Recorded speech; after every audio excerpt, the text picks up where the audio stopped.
keluarga GBI Basilea Jembatan 5 yang terkasih di dalam Tuhan.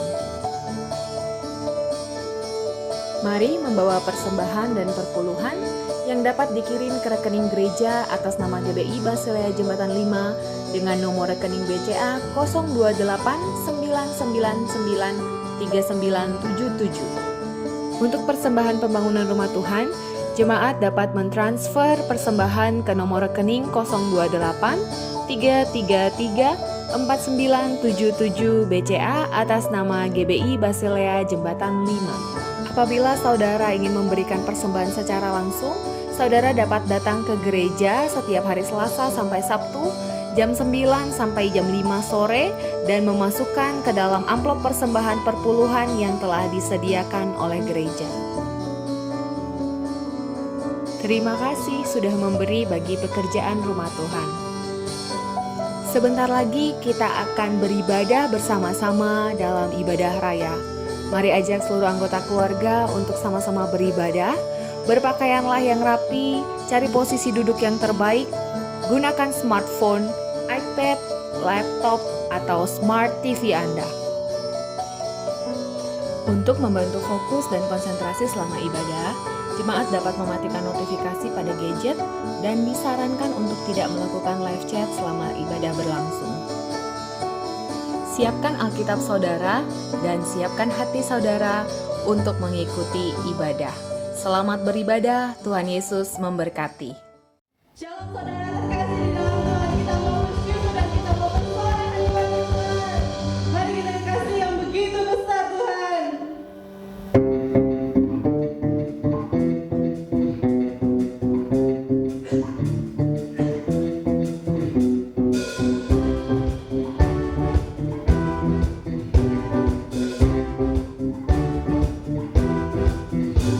Kasih yang begitu besar, amin.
Oh betapa baik, betapa ajaib Tuhan. Betapa dahsyatnya Tuhan di atas hidup kami. Terima kasih Tuhan. Terima kasih atas berkat-Mu yang tidak pernah habis dalam hidup kami sampai hari ini. Terima kasih Bapa. Dan kami ingin siapkan hati kami Tuhan untuk dengar-dengar akan setiap kebenaran firman-Mu yang akan Tuhan boleh tabur di dalam hidup kami, di dalam hati kami, dan biar itu menjadi rema dalam hidup kami Tuhan. Berikan kami telinga seperti seorang murid Tuhan, agar kami boleh mendengar setiap firman yang masuk dalam hidup kami, dan itu menjadi tertanam dan berbuah Tuhan. Dan biarlah kami boleh kembalikan semua hanya untuk mempermuliakan Tuhan. Dan urapi hamba-Mu yang menyampaikan kebenaran firman Tuhan. Tuhan mengurapi lidah bibirnya, Tuhan mengurapi hamba-Mu ini menjadi kepanjangan tangan Tuhan untuk hidup kami, untuk memberitakan setiap kebenaran firman Tuhan di atas hidup kami. Terima kasih Bapa, terima kasih Tuhan Yesus, terima kasih Roh Kudus pimpin kami, dan biar kami kembalikan semua hanya untuk memuliakan nama Tuhan. Amin. Shalom Bapak Ibu Saudara-saudari sekalian yang dikasihi Tuhan. Ada sukacita, haleluya, amin. Hamba yakin dan percaya meskipun di masa pandemi, tetapi Tuhan Yesus sangat baik. Dia tetap menjaga, melindungi, dan memelihara kita, sehingga kita boleh ada sebagaimana kita ada saat ini. Itu semua karena anugerah Tuhan. Kita akan mendengar firman Tuhan dengan tema mujizat di tengah kesukaran, yang terambil dari 2 Raja-Raja pasal 4 ayat 1 sampai 7. Tapi sebelumnya mari kita tunduk kepala, kita mau berdoa. Bapa di dalam surga, kami datang tersungkur di kaki-Mu. Kami mengucap syukur dan berterima kasih sebab Engkau sangat baik. Engkau senantiasa melindungi, menjaga, memelihara, dan memberkati kami, sehingga kami boleh ada sebagaimana kami ada. Ini semua karena anugerah-Mu. Terima kasih Tuhan, terima kasih Bapa. Kami akan mendengar firman-Mu, mendengar suara-Mu. Kami minta kesucian daripada-Mu, kekudusan daripada-Mu. Sucikan dan kuduskan kami dari ujung kepala sampai ujung kaki. Ampuni segala dosa dan pelanggaran kami, dan urapi kami semua. Dan biarlah firman-Mu masuk dan tertanam di dalam hati kami, dan kami akan mengalami mujizat-mujizat Tuhan. Terpujilah nama-Mu kekal sampai selama-lamanya. Dan atas nama Bapa, Anak, dan Roh Kudus kami berdoa, kami mengucap syukur, dan semua yang percaya dengan iman sungguh katakan amin, haleluya. Mari kita buka dari kitab 2 Raja-Raja pasalnya yang keempat ayat 1 sampai 7. 2 Raja-Raja pasalnya yang keempat ayat 1 sampai 7. Demikian bunyi firman Tuhan. Salah seorang dari istri-istri para nabi mengadukan halnya kepada Elisa sambil berseru, "Hamba-Mu, suamiku sudah mati, dan engkau ini tahu bahwa hamba-Mu ini takut akan Tuhan. Tetapi sekarang penagih hutang sudah datang untuk mengambil kedua orang anakku menjadi budaknya."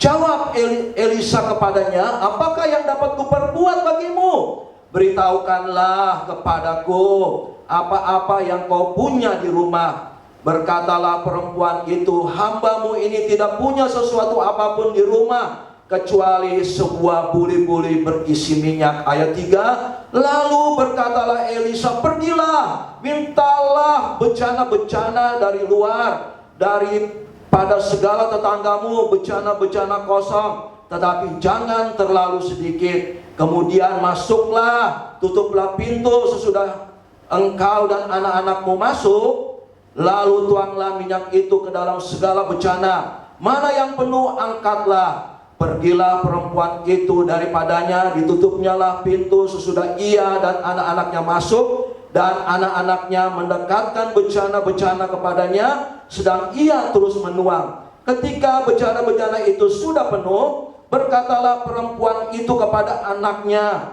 "Dekatkanlah kepadaku sebuah bejana lagi." Tetapi jawabnya kepada ibunya, "Tidak ada lagi bejana." Lalu berhentilah minyak itu mengalir. Ayat 7, kemudian pergilah perempuan itu memberitahukan kepada abdi Allah, Dan orang itu berkata, pergilah, jualah minyak itu, bayarlah hutangmu, dan hiduplah dari lebihnya engkau serta anak-anakmu. Wow, haleluya. Sedemikian jauh pembacaan firman Tuhan. Berbahagialah mereka yang mendengar firman Tuhan dan mau melakukannya dalam kehidupan sehari-hari. Bapak, Ibu, saudara-saudari sekalian yang dikasihi Tuhan, kalau kita perhatikan firman Tuhan dari 2 Raja 4 ayat 1 sampai 7, ada seorang janda ya, yang suaminya adalah seorang nabi, anggota rombongan nabi daripada Nabi Elisa. Nah, janda ini suaminya seorang nabi dan suaminya mati, meninggal dunia. Saudaraku yang dikasihi Tuhan, biasanya kalau orang mati meninggal dunia ada warisan yang ditinggalkan. Tetapi suaminya meninggalkan warisan, yaitu hutang. Ya, Bapak, Ibu, saudara-saudari sekalian yang dikasihi Tuhan, karena hutang yang besar, maka para penagih hutang, atau sekarang dikenal dengan sebutan debt collector, datang menagih hutang dari ibu janda ini supaya dia bisa segera melunasi hutangnya. Sedang ibu ini tidak punya apa-apa. Bapak, Ibu, saudara-saudari sekalian, ibu ini menghadapi suatu permasalahan yang besar. Dia ada dalam masa yang sukar karena penagih hutang atau debt collector mengancam apabila ia tidak bisa melunasi hutangnya, maka mereka akan mengambil kedua anak laki-laki untuk dijadikan budak. Bapak, Ibu, saudara-saudari sekalian, sungguh sedih hati daripada ibu ini menghadapi persoalan yang berat, menghadapi persoalan yang sukar. Dia diancam anaknya, 2 orang anak laki-laki akan dijadikan budak oleh para penagih hutang apabila ibu ini tidak bisa melunasi hutangnya. Tetapi Bapak, Ibu, saudara-saudari sekalian yang dikasihi Tuhan, puji nama Tuhan, ibu ini meskipun dalam menghadapi persoalan yang besar, dia tidak menyalahkan keadaan, dia tidak menyalahkan suaminya almarhum yang sudah meninggalkan hutang, dia tidak menyalahkan siapa-siapa, bahkan dia tidak menyalahkan Tuhan. Dia datang kepada abdi Allah Elisa. Elisa adalah gambaran daripada Tuhan Yesus. Ibu ini datang kepada Elisa dan minta pertolongan daripada Elisa. Dan Bapak, Ibu, saudara-saudari sekalian, ketika perempuan ini, ibu janda ini mentaati seluruh perintah Tuhan, dia mentaati seluruh perintah Tuhan yang disampaikan oleh Nabi Elisa, maka mujizat terjadi. Dia bisa membayar hutang yang ditinggalkan oleh suaminya, dan dia terus diberkati oleh Tuhan, dan dia bisa mengalami pemeliharaan daripada Tuhan. Haleluya. Bapak, Ibu, saudara-saudari sekalian yang dikasihi Tuhan, demikian juga dengan kita. Meskipun kita hidup takut akan Tuhan, kita setia melayani Tuhan, kita tidak akan pernah luput dari permasalahan, tidak akan luput dari tekanan hidup, cobaan dan godaan hidup ini. Tidak ada manusia pun di muka bumi ini yang luput dari permasalahan besar maupun permasalahan kecil. Tapi Bapak, Ibu, saudara-saudari sekalian, mari kita belajar daripada ibu janda ini. Dia tidak panik, dia tidak takut, dia berserah kepada Tuhan, dan dia mengalami mujizat yang luar biasa. Mari Bapak, Ibu, kita kembali kepada firman Tuhan. Apa kunci untuk mengalami mujizat di tengah kesukaran? Bapak, Ibu, saudara-saudari dan saya bisa mengalami mujizat yang besar daripada Tuhan di tengah-tengah kesukaran dunia ini, di tengah-tengah masa pandemi COVID. Kita akan tetap diberkati, kita akan tetap mengalami pemeliharaan daripada Tuhan. Haleluya. Oleh sebab itu kita kembali kepada firman Tuhan. Kunci untuk memperoleh mujizat daripada Tuhan di tengah-tengah masa sukar, yang pertama kita lihat di ayatnya yang ke-1 pasal 4 2 Raja-Raja. Salah seorang dari istri para nabi mengadukan halnya kepada Elisa sambil berseru, "Hambamu suamiku sudah mati, dan engkau ini tahu bahwa hambamu itu takut akan Tuhan, tetapi sekarang penagih hutang sudah datang untuk mengambil kedua anakku menjadi budaknya." Meskipun menghadapi masalah yang besar, Meskipun ada kesukaran yang besar, tetapi ibu ini dia datang kepada Elisa, datang kepada alamat yang tepat. Elisa merupakan gambaran daripada Tuhan Yesus. Untuk mengalami mujizat yang besar di tengah-tengah kesukaran hidup ini, kita harus memiliki sikap yang benar, yaitu kita mau datang kepada Tuhan Yesus. Jangan menyalahkan keadaan, jangan menyalahkan orang, jangan menyalahkan Tuhan, tetapi kita mau ambil sikap yang benar, yaitu kita mau datang kepada Tuhan. Kita mau serahkan seluruh persoalan kita kepada Tuhan. Datang kepada Tuhan berarti kita mau berharap kepada Tuhan, kita mau bersandar kepada Tuhan, kita mau mengandalkan Tuhan. Yeremia 17 ayat 7 sampai 8. Diberkatilah orang yang mengandalkan Tuhan dan menaruh harap padanya. Ia seperti pohon yang ditanam di tepi aliran sungai. Oh saudaraku yang dikasihi Tuhan, kita mau berharap bersandar kepada Tuhan. Kita mau menaruh harap kepada Tuhan. Kita mau mengandalkan Tuhan. Mengapa? Sebab Tuhan Yesus adalah sumber jawaban dari setiap persoalan hidup ini. Tuhan Yesus adalah sumber mujizat. Tuhan Yesus adalah sumber pertolongan. Dia selalu ada. Dia siap menolong kita. Mujizatnya tersedia bagi kita. Dan kuasanya sanggup memulihkan kita. Oleh sebab itu, dalam menghadapi persoalan hidup ini, Bapak Ibu Saudara-saudari sekalian, jangan salah langkah. Datang kepada Yesus, sebab Dia adalah sumber pertolongan, Dia sumber mujizat. Waktu kita datang kepada Tuhan, kita berharap dan bersandar kepada Tuhan, maka kita akan mengalami mujizat-mujizat yang luar biasa. Haleluya. Kunci utama, kunci yang pertama untuk memperoleh mujizat di tengah-tengah kesukaran, yaitu kita memiliki sikap yang benar, yaitu kita mau datang kepada Tuhan Yesus. Sikap yang kedua, Bapak Ibu Saudara-saudari sekalian, tindakan yang kedua yang harus kita lakukan dalam menghadapi masa-masa sukar dan memperoleh mujizat daripada Tuhan, kita lihat di ayatnya yang kedua. Jawab Elisa kepadanya, kepada ibu janda ini, apakah yang dapat kuperbuat bagimu? Saudaraku, Elisa mau menolong, berniat menolong ibu janda ini. Beritahukanlah kepadaku apa-apa yang kau punya di rumah. Berkatalah perempuan itu, hambamu ini tidak punya sesuatu apapun di rumah, kecuali sebuah buli-buli berisi minyak. Kunci yang kedua untuk mengalami mujizat Tuhan di tengah-tengah kesukaran, yaitu hati kita harus terbuka di hadapan Tuhan, dan kita mau menyerahkan seluruh hidup kita kepadanya. Bapak Ibu Saudara-saudari sekalian, Tuhan rindu menolong kita.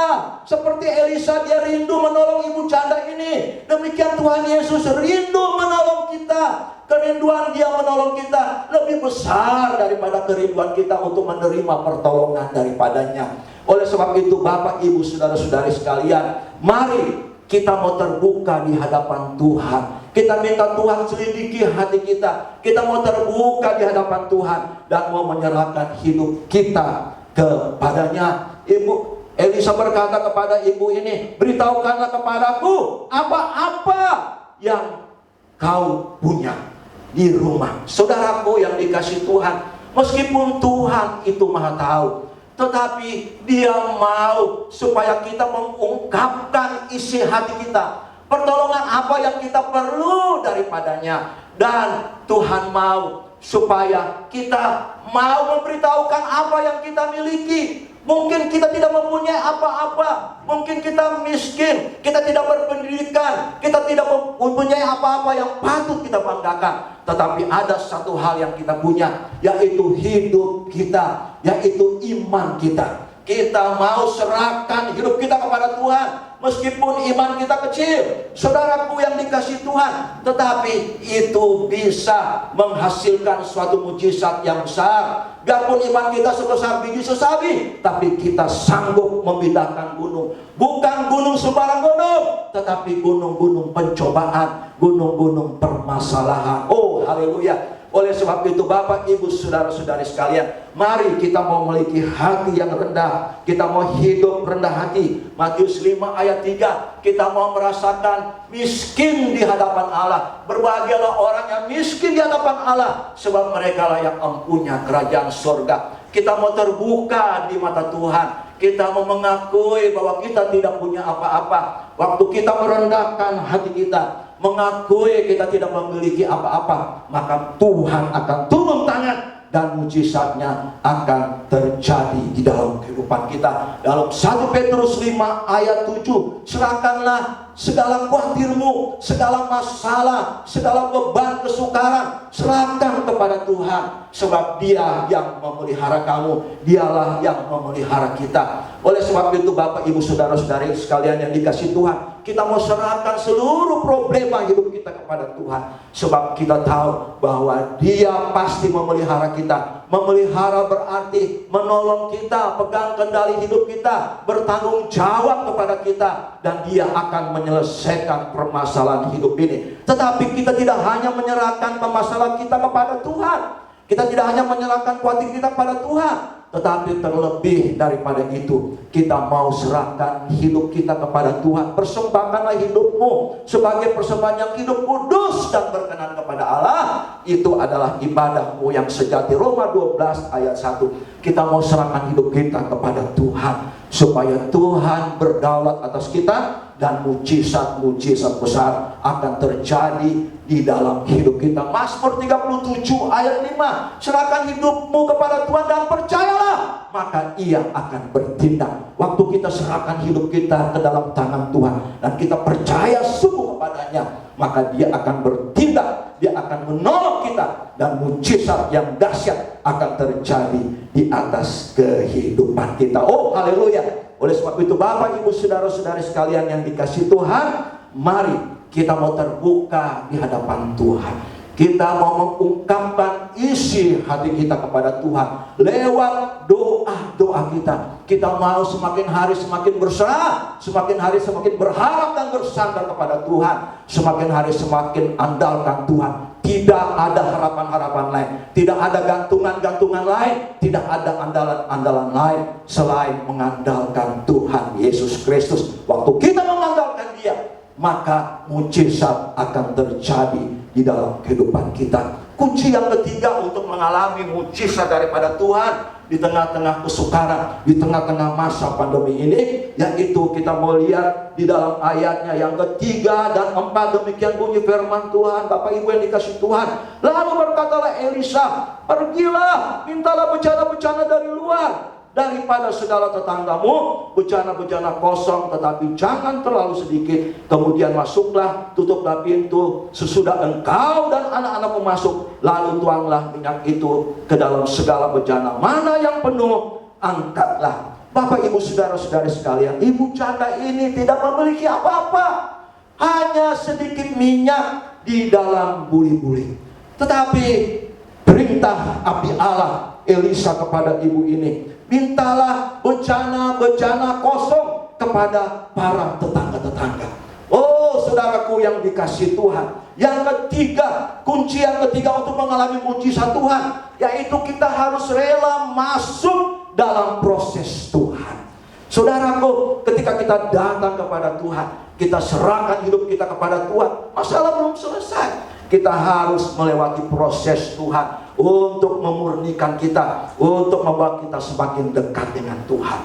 Ibu janda ini diminta oleh abdi Allah supaya anak-anaknya pergi ke para tetangga, minta bejana-bejana. Saudaraku yang dikasihi Tuhan, ya, waktu mereka keluar minta bejana dari para tetangga, tentu ada perasaan malu, ada perasaan tidak enak. Tetapi saudaraku yang dikasihi Tuhan, mereka melakukan apa yang diperintahkan oleh Allah. Saudaraku yang dikasihi Tuhan, ketika kita diproses oleh Tuhan, rasanya sakit, rasanya tidak enak, rasanya hina, rasanya malu, rasanya seperti orang yang diolok-olok. Demikian dengan ibu janda ini dan anak-anak. Mereka mengalahkan ego mereka. Mereka pergi kepada para tetangga dan mereka meminta bejana kosong. Ya, jangan terlalu banyak dan terlalu sedikit. Saudaraku yang dikasihi Tuhan, Tuhan mau menolong kita secukupnya, tetapi kita akan puas, kita akan diberkati oleh Tuhan,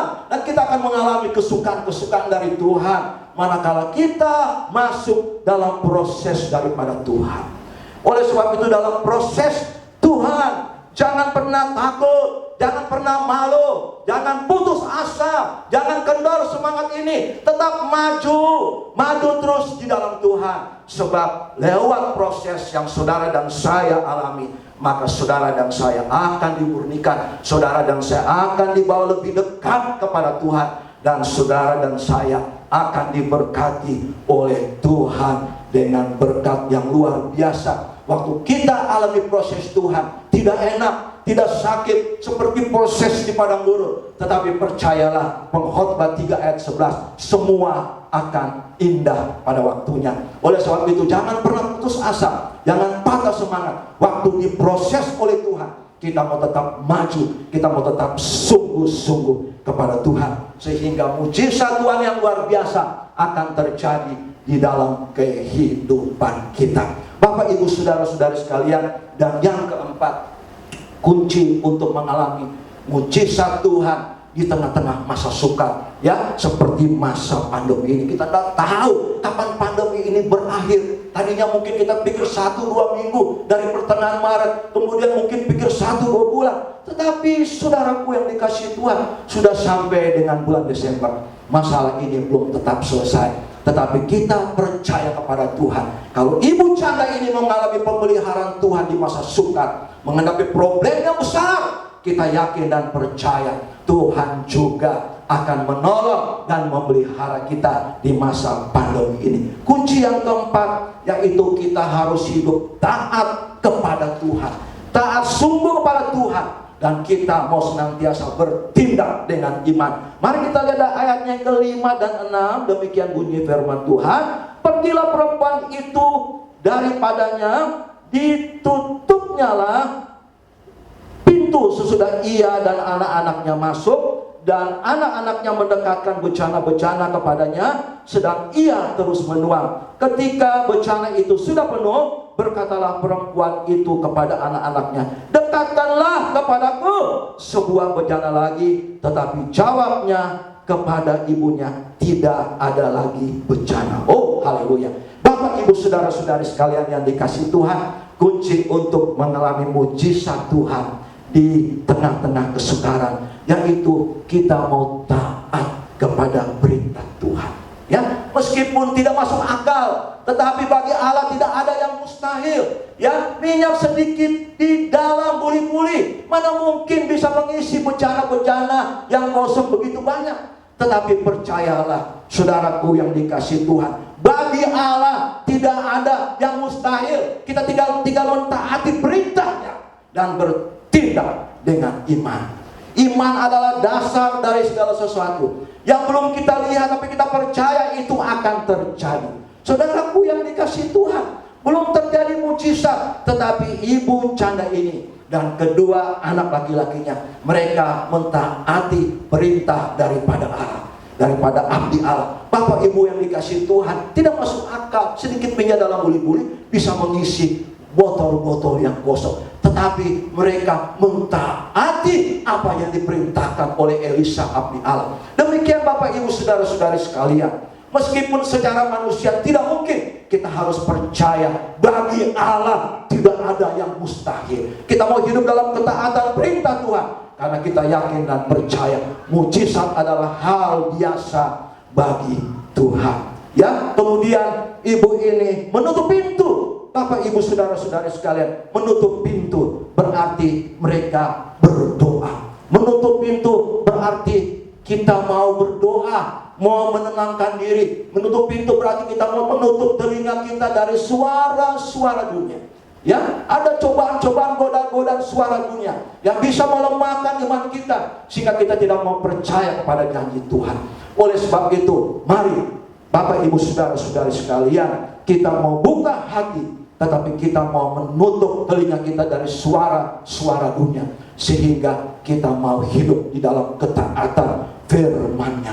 Dan mereka taat melakukan perintah daripada Tuhan. Dan ibu ini dan kedua anak mereka isi ya bejana-bejana yang kosong. Terus isi terus Bapak Ibu, sampai semua bejana penuh. Mereka bertindak dengan iman karena mereka percaya bahwa mujizat pasti terjadi. Roma 10 ayat 17, iman timbul dari pendengaran akan firman Tuhan. Oleh sebab itu Bapak Ibu saudara-saudari sekalian, mari kita mau dengar-dengaran akan suara Tuhan. Waktu kita taat firman Tuhan, membaca firman Tuhan dan melakukannya, maka iman kita akan timbul. Sebab Yakobus 2 ayat 17, iman tanpa perbuatan adalah mati. Demikian Yakobus 2 ayat 24, manusia dibenarkan bukan karena imannya saja, tetapi iman yang disertai perbuatan. Iman yang disertai perbuatan adalah melakukan firman Tuhan. Oh haleluya. Bapak Ibu saudara-saudari, jadilah pelaku firman Tuhan, bertindak dengan iman, maka mujizat pasti terjadi. Dan ayat 7, Bapak Ibu yang dikasihi Tuhan, kita baca, kemudian pergilah perempuan itu memberitahukannya kepada abdi Allah, dan orang itu berkata, pergilah jualah minyak itu, bayarlah hutangmu, dan hiduplah dari lebihnya engkau serta anak-anakmu. Jika kita sudah mengalami mujizat seperti ibu janda ini mengalami pertolongan yang luar biasa, jangan lupa datang kepada Tuhan, mengucap syukur. Waktu kita mengucap syukur, hati Tuhan senang. Mengucap syukur akan membawa mujizatnya. Dan kita yang sudah mengalami mujizat Tuhan, pertolongan Tuhan, kita mau semakin hari semakin harap dan sandar kepada Tuhan. Kita mau bersaksi kepada orang lain tentang cinta kasih daripada Tuhan, sehingga orang-orang yang belum mengenal Tuhan boleh merasakan mujizat daripada Tuhan Yesus. Dan dampak daripada mujizat itu kita bisa lihat di ayat yang 7 bagian B, pergilah jualah minyak itu, bayarlah hutangmu, dan hiduplah dari lebihnya engkau serta anak-anakmu. Dampak daripada mujizat yang dialami oleh ibu janda ini beserta kedua anaknya, masalah mereka diselesaikan oleh Tuhan. Tuhan selesaikan semua masalah mereka, dan mereka terus mengalami pemeliharaan daripada Tuhan. Pergi jualah, ya, mereka bisa bayar hutang, dan sisanya mereka mengalami pemeliharaan Tuhan. Mari berharap dan bersandar kepada Tuhan, sebab mujizat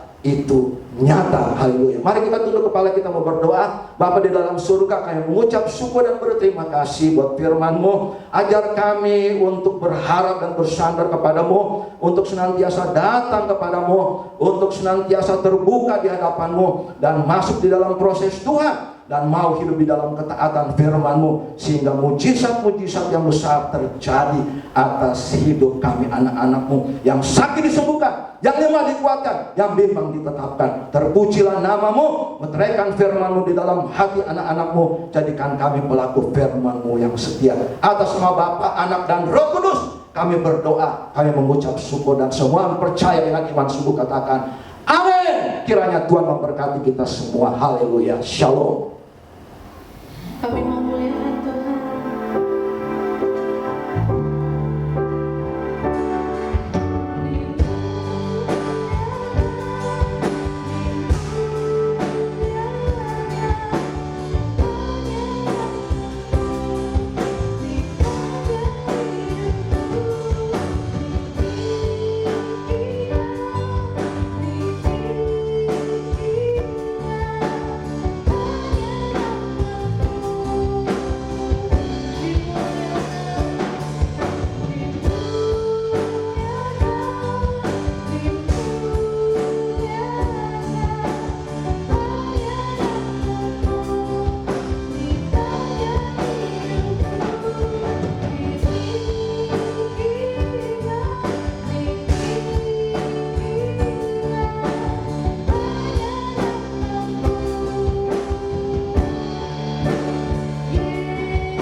Kami mengucap syukur Bapa atas semua berkat rahmat anugerah-Mu, atas kebenaran firman-Mu yang Tuhan sampaikan lewat hamba-Mu. Biarlah firman-Mu yang tertabur di dalam hati kami boleh menjadi satu rema Tuhan di atas hidup kami, boleh menjadi satu benih yang tumbuh di tanah hati yang subur Tuhan, dan boleh itu berbuah, dan kami boleh menjadi berkat buat banyak orang. Terima kasih Bapa, terima kasih atas pagi ini kami diberkati, kami sangat disayang oleh Tuhan. Terima kasih Bapak, terima kasih atas kasih-Mu yang tidak pernah habis dalam hidup kami.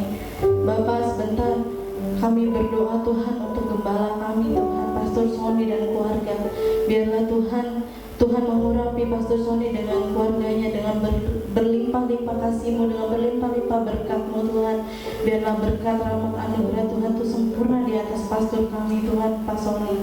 Dan biarlah Bapak kasih-Mu tidak pernah habis di atas keluarganya Tuhan. Terima kasih Bapak, terima kasih Tuhan Yesus. Kami juga berdoa Tuhan atas untuk jemaat-Mu di tempat ini Tuhan. Kami berdoa, kami percaya Tuhan Engkau mencukupkan, Tuhan memberkati jemaat-Mu Tuhan. Kami percaya bahwa anugerah Tuhan tidak pernah habis bagi jemaat-Mu di tempat ini. Biarlah kasih setia Tuhan, tangan kasih setia Tuhan sempurna di atas jemaat-jemaat-Mu Tuhan. Kami percaya Tuhan ada banyak hal yang Tuhan siapkan dan Tuhan sediakan untuk jemaat-Mu. Dan biarlah itu kami boleh terima dengan rasa bersyukur, dengan mengucap syukur selalu Tuhan. Dan kami boleh terima itu dengan penuh dengan rasa syukur, dengan rasa bahagia Tuhan. Kami percaya Tuhan semua yang datang daripada Tuhan itu baik dan baik Tuhan. Terima kasih Bapak, kami juga berdoa Tuhan untuk bangsa dan negara ini Tuhan, dan kota kami Jakarta Tuhan. Tuhan memberkati setiap pemerintahan yang ada Tuhan, lebih lagi memberkati setiap pemerintahan yang ada. Kami percaya Tuhan memberkati Tuhan memberkati presiden dengan kabinet-kabinet yang ada Tuhan. Dan kami percaya Tuhan ada tangan Tuhan yang ikut campur Tuhan di atas negara ini Tuhan, di atas kota ini Bapak. Karena kami tahu Tuhan punya kasih, Tuhan punya berkat-Mu yang begitu melimpah di atas negara ini. Kami berdoa Tuhan, kami mengucapkan berkat di atas negara dan kota kami Tuhan, di atas tempat tinggal kami, di atas daerah kami. Kami percaya Tuhan sediakan yang terbaik. Setiap hal yang baik itu boleh terjadi Tuhan di tempat di mana setiap anak-anak-Mu berdiri Tuhan, di bangsa ini, di kota ini, di tempat kami tinggal Tuhan. Terima kasih Bapak, terima kasih Tuhan Yesus atas kasih-Mu, atas berkat-Mu. Betapa besarnya, agung dan mulianya Tuhan. Terpujilah Tuhan kekal sampai selama-lamanya. Segala berkat dan rahmat yang datang pada Allah Bapa di sorga, kasih dan karunia daripada Tuhan Yesus Kristus, persekutuan, pimpinan dan kuat kuasa Roh Kudus, kiranya Allah Tritunggal menyertai engkau di segala jalanmu hari ini, esok, sampai Tuhan Yesus datang kembali untuk kedua kalinya. Maranatha, umat yang diberkati Tuhan, sama-sama kita katakan amin. Tuhan memberkati saudara.